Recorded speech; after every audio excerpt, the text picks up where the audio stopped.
Vou iniciar esse quarto vídeo explicando outras tradições em casamentos ainda não citadas nessa série e que não podem deixar de ser mencionadas.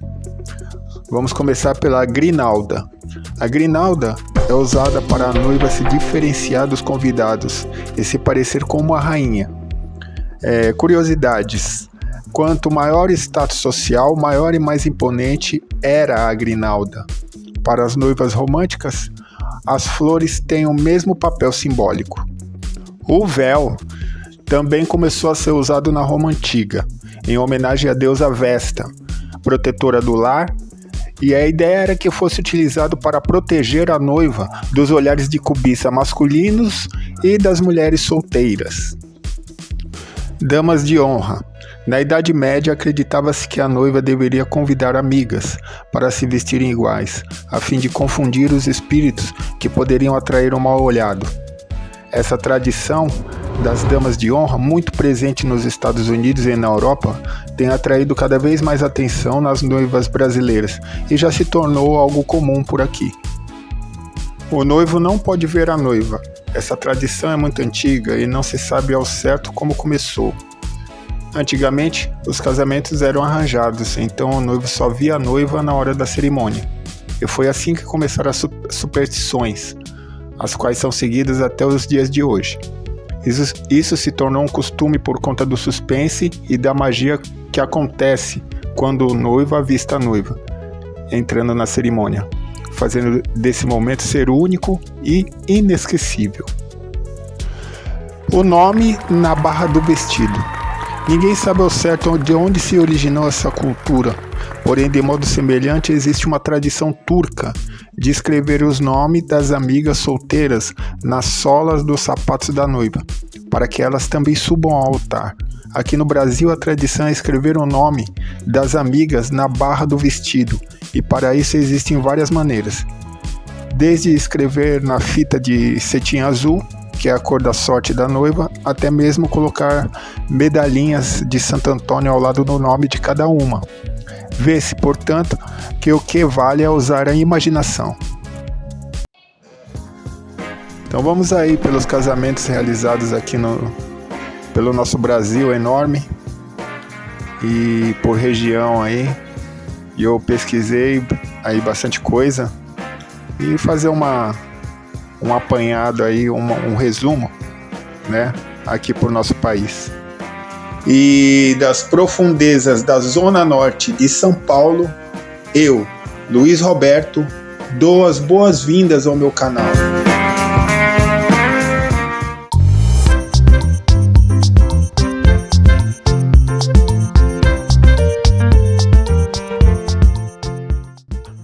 Uma coisa todos sabemos, o nordestino é o povo mais animado que existe. Sua alegria é contagiante, sua música é alegre e sua cultura é bem rica. As cores que se destacam, culinária única, inigualável. Tudo isso faz a nossa atração por essa região crescer ainda mais. Colocar de cabeça para baixo ou tirar o menino Jesus do colo da imagem de Santo Antônio são algumas simpatias locais praticadas por quem deseja conseguir casamento. No Cariri cearense, essas tradições se reinventam e se somam a outros costumes criados. As mulheres participam da Noite das Solteironas, que abre a festa do padroeiro da terra, colocando em prática o desejo de subir ao altar. É impossível falar do Santo Casamento em Barbalha sem mencionar a Dona Socorro Luna, conhecida como a solteirona mais famosa do Brasil. Advogada e professora aposentada, ela criou a Noite das Solteironas em 2002, unindo as simpatias pelo feito de um chá servido gratuitamente na noite da festa para quem quer arranjar um noivo. A tradição de pegar no mastro da bandeira de Santo Antônio é muito antiga. Como normalmente é uma árvore medicinal, pegar nela faz parte da simpatia, explica Dona Socorro. Na primeira noite das solteironas, as pessoas riem.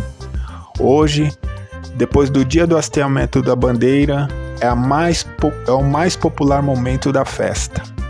E aqui vai um alerta. nos estados do Norte e Nordeste, mantém-se os maiores índices de casamento infantil no país.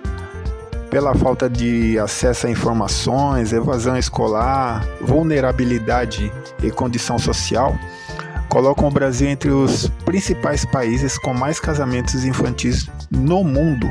Por exemplo, minha mãe é da região de Belém, lá no estado do Pará. Ela era ribeirinha e eu passei parte da minha infância vivendo na casa da minha avó, na beira de um igarapé. E ali, mesmo sendo muito novo, lá eu pude perceber que as moças se casam muito cedo, né? Moças de 14, 15 anos e até mais novas. E hoje em dia esse panorama parece não ter mudado muito, apesar de ter se passado mais de 40 anos desde que eu estive por lá.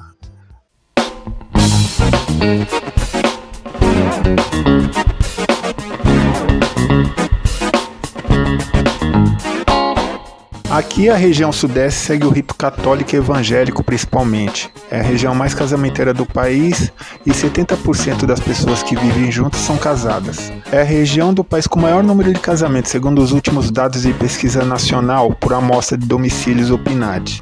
Aqui em São Paulo, por exemplo, tem um bairro muito conhecido, uma rua muito conhecida no bairro do Bom Retiro, onde só se vendem roupas, vestidos para casamento. E é um vestido mais bonito que o outro. O endereço é obrigatório à futura noiva que vai subir ao altar. E deve ir à Rua São Caetano, conhecida como a Rua das Noivas, na Luz, região central da cidade de São Paulo. Lá encontram-se dezenas de modelos de vestidos nas vitrines das lojas espalhadas pela rua.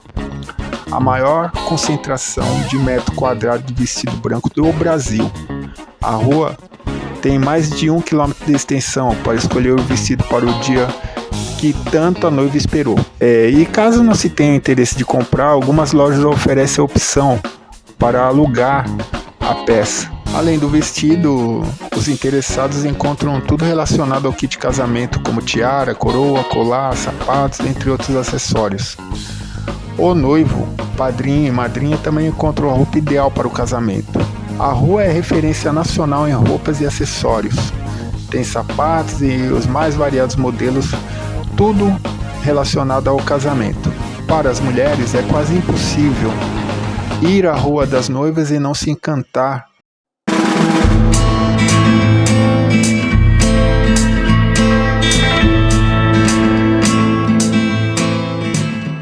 Os casamentos cresceram na região mais de 20% nos últimos anos.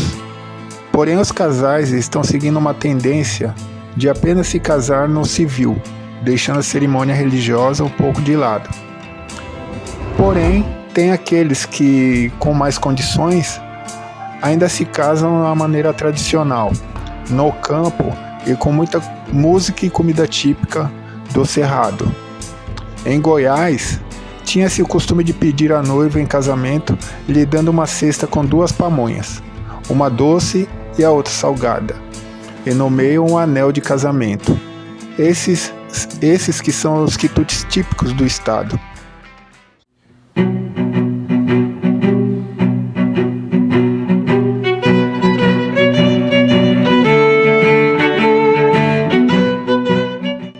No sul há várias tradições de casamento em suas numerosas colônias alemãs, italianas e polonesas, mas não vou entrar em detalhes nelas por trazerem muito material e o vídeo ficaria muito comprido. Porém, vou me ater ao chamado casamento vinícola do sul, onde casais de todo estado e fora dele se casam, e é uma bela maneira de selar uma união feliz, em lugares belos e bucólicos, muito vinho e paisagens deslumbrantes. E dentre as diversas vinícolas que organizam cerimônias, posso citar a vinícola Castelo La Cave, em Caxias do Sul. La Cave foi construído e inspirado nos castelos medievais espanhóis do século XI. Ali é possível servir vinhos finos aos convidados do casamento durante a celebração e num ambiente refinado e luxuoso. No amplo salão do castelo são realizados casamentos em grande estilo, relembrando as celebrações tradicionais e proporcionando uma atmosfera de contos de fadas.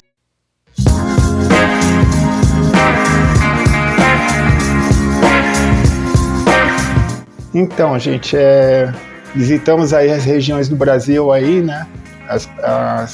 Todas as regiões. Fazendo esse vídeo, deu para perceber que, diferentemente de outros países, onde há tradições bem curiosas, aqui no Brasil está sumindo, né? Está em extinção. Nas grandes cidades, né, nas grandes metrópoles, nas regiões mais urbanizadas, tem muita influência da religião católica ainda, né, e o crescimento das evangélicas. Então houve uma padronização da cerimônia, né? Então isso foi inevitável. Aquele negócio da terra mesmo, que é da cultura, né, do lugar, eu acho que só o exemplo que eu dei do Nordeste, né, da região do Cariri cearense. Muita tradição, né, aquela tradição de tocar na madeira lá do pau do Santo Antônio, e eu coloquei uma foto lá, o povo tocando, é uma tradição antiga. Essa sim é uma tradição antiga, uma tradição de séculos. A Dona Luna, né, que foi retratada aqui, muito pela luta dela que se manteve isso, né? Não sei quando ela falecer, não sei se vai continuar.